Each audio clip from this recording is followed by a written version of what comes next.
Primeiramente, você pode estranhar pensar que Jesus possuía duas genealogias. Mas a Bíblia nos ensina isso, e ela nos mostra isso de uma forma muito distinta, porque uma dessas genealogias se refere à natureza humana de Jesus e a outra à sua natureza divina. A teologia chama a doutrina das duas naturezas de Jesus de união hipostática ou união mística. Então vejamos essas duas genealogias. A primeira genealogia provém de Melquisedeque. Hebreus capítulo 6, versículo 20, diz assim, olha, onde Jesus, que nos precedeu, entrou em nosso lugar, tornando-se sumo sacerdote para sempre, segundo a ordem de Melquisedeque. Essa primeira linhagem trata da legitimidade do ministério sacerdotal de Jesus.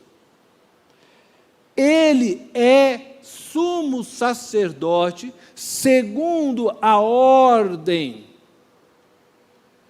de Melquisedeque.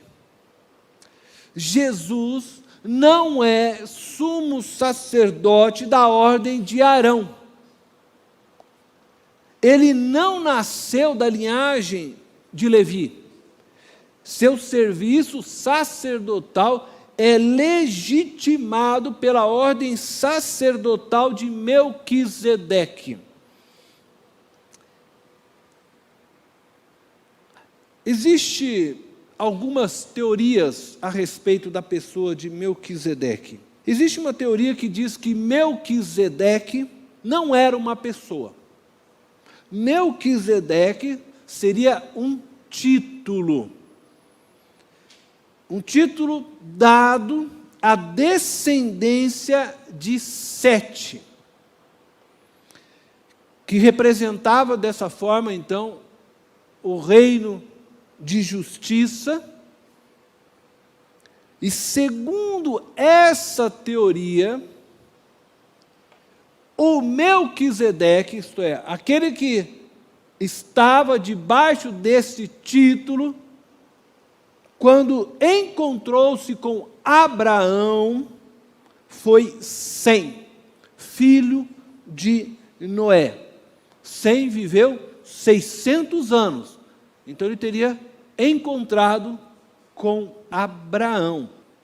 Uma outra teoria a respeito de Melquisedeque é que Melquisedeque é um tipo de Jesus, uma tipologia que os estudiosos falam. É uma figura, uma pessoa dentro da história que tipificou um pouco da vida de Jesus. Existe na Bíblia diversos personagens que foram tipificaram um pouco de Jesus.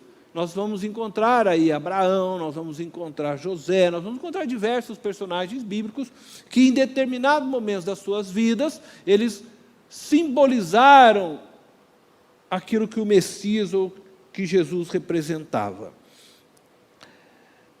Entretanto, nós não encontramos em história, em lugar algum, nada que mencione a pessoa de Melquisedeque, a não ser dentro da história bíblica.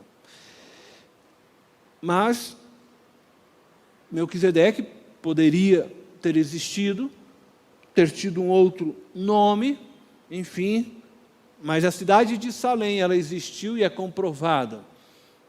E bem possivelmente, Melquisedeque também existiu. Mas seja como for, Melquisedeque representa, tipifica, nesse sentido, o sacerdócio de Jesus, e nós vamos ver por quê. Outra teoria a respeito de Melquisedeque era que Melquisedeque era Jesus, pré-encarnado.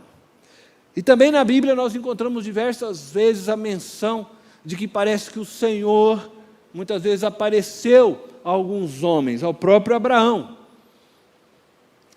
Para muitos teólogos, nesse sentido, então, Melquisedeque era, na verdade, o Jesus antes da sua encarnação na figura humana. A Bíblia, quando faz esse tipo de teofania, ela usa muito a expressão o anjo do Senhor. Então a gente encontra que Abraão esteve com o anjo do Senhor, Josué esteve diante o anjo do Senhor, e assim outros personagens. E se entende muitas vezes que esse anjo do Senhor era Jesus antes da sua encarnação. Bom, dito isto, eu quero dizer também que a segunda genealogia provém de Abraão.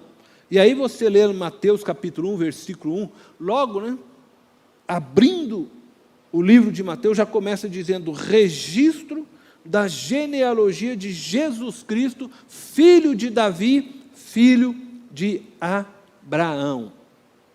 Dizer que Jesus é filho de Abraão, filho de Davi também, é afirmar que ele é descendente da tribo de Judá, um legítimo judeu e um legítimo descendente do trono de Davi, filho do homem. Agora, qual o significado dessas duas genealogias de Jesus para a história humana?